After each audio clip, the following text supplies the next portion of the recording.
Welcome to this session. My name is Barbara Gochalia, and today we are going to look at the theory of costs and their estimation. So this is the unit overview. We shall be looking at definition of cost.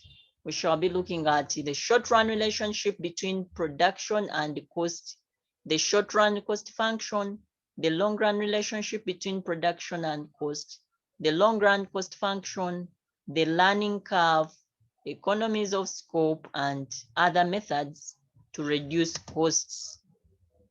So practically, when we talk about costs, a cost is an expense, and there is no way farms can produce and come up with the final output when they've not incurred costs. In other words, production goes along with costs, right?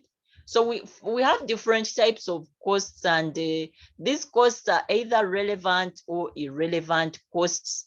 So relevant costs are costs that have been approved by management, whereas irrelevant costs are costs that are not approved by management, right? Of course, management of an organization. And then we have historical costs. These are incurred at the time of procurement. Historical costs are incurred at the time of procurement. Then we have replacement costs, right?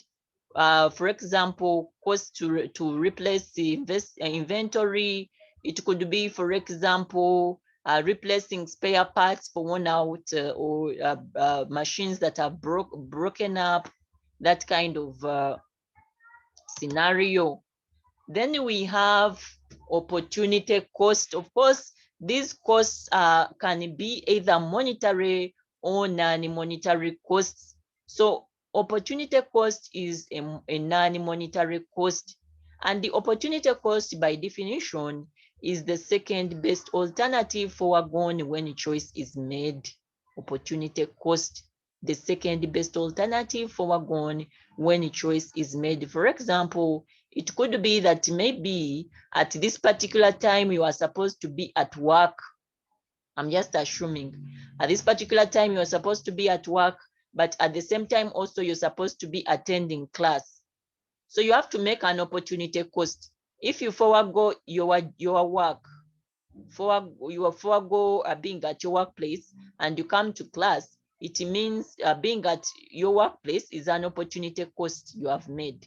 If you stay at the workplace and you don't attend class, it means not attending class is your opportunity cost, right?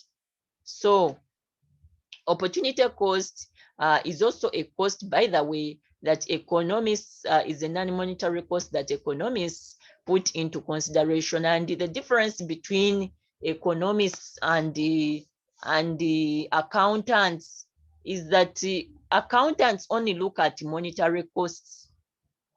Yeah, accountants only look at monetary costs, but economists they look at monetary and non-monetary costs. That is the difference, right?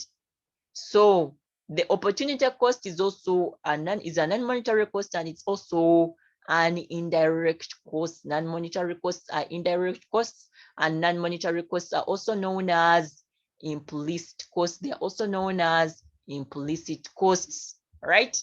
So all those mean the same thing.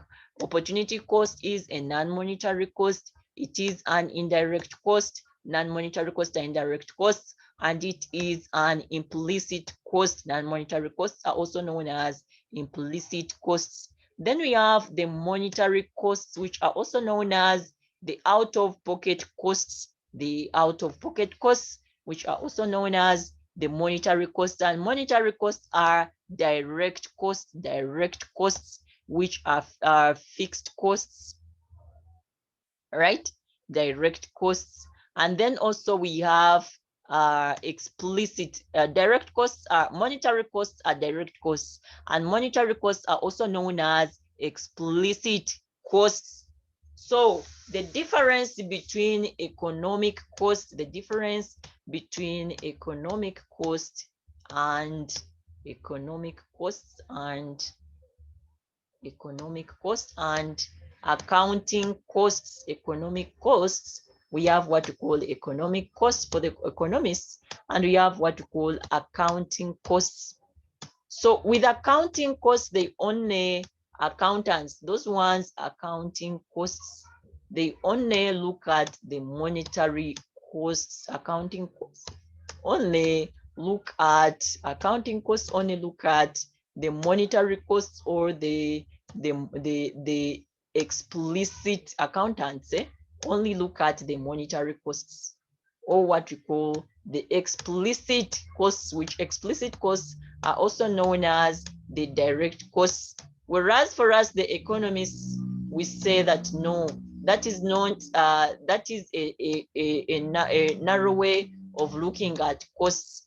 With economic costs, they will look at both monetary and the non-monetary. They will look at the monetary. Economists look at economic costs, look at the monetary and the non-monetary costs, or they look at the explicit. Explicit is monetary, explicit costs and implicit costs. So for us, we shall look at the monetary costs, and then also we shall look at the non-monetary costs,